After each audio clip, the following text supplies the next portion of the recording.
So today we're going to be talking about two verbs which often get mixed up, suppose and supposed to.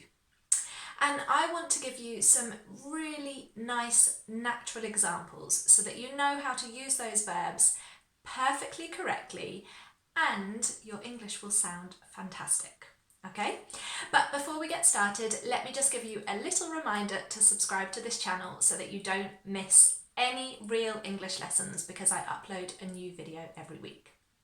Right, so let's start with this one, suppose. It's actually really straightforward. Imagine you and your friend are off to London and your friend says to you, "My car's being repaired at the moment, so I don't know how we're going to get there." And you say, "Well, I suppose we could take a coach." I suppose we could take a coach.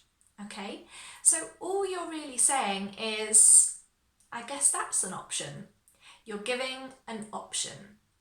I suppose. Very straightforward, very simple. I suppose. Okay, so next time you want to give an option, maybe think about using that structure. But on to the other structure, supposed to. This one is lovely and I use it all the time. It's for talking about plans or scheduled events that are probably not going to happen. So let me give you some examples. You might say, for example, "I'm supposed to go to my parents for dinner tonight, but I'm just not in the mood." Okay, I'm supposed to go to my parents for dinner. So that's the structure. We've got the verb to be and then supposed to and then the base form of the verb. And you're basically saying, that's the plan, that's what's on the calendar, but I don't feel like it. So it's probably not going to happen. Let me give you another example because it doesn't need to just be about your plans. You can use it for other situations, other scheduled events. So for example, the meeting's supposed to start in 10 minutes, but the manager isn't here yet. The meeting's supposed to start in 10 minutes, but the manager isn't here yet. Okay, so you're saying, this is the plan, but it's probably not going to happen. So a really, really lovely structure that you can use anytime there's a situation, something that you should be doing, but you don't want to do. For example, I'm supposed to go to the gym tonight, but I can't be bothered.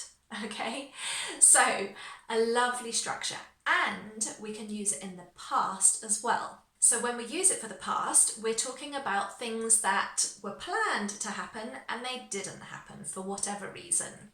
So an example might be our flight was supposed to take off 3 hours ago, but we're still waiting. So all you need to do is put that is from the verb to be into the past. Our flight was supposed to take off 3 hours ago, but we're still waiting. So that was the plan, didn't happen. And this one is perfect for lockdown because so many plans got cancelled. For example, I was supposed to go to Canada last month, but my trip got cancelled because of lockdown. Okay, so I imagine that probably lots of your plans got cancelled because of lockdown, so you can use this structure.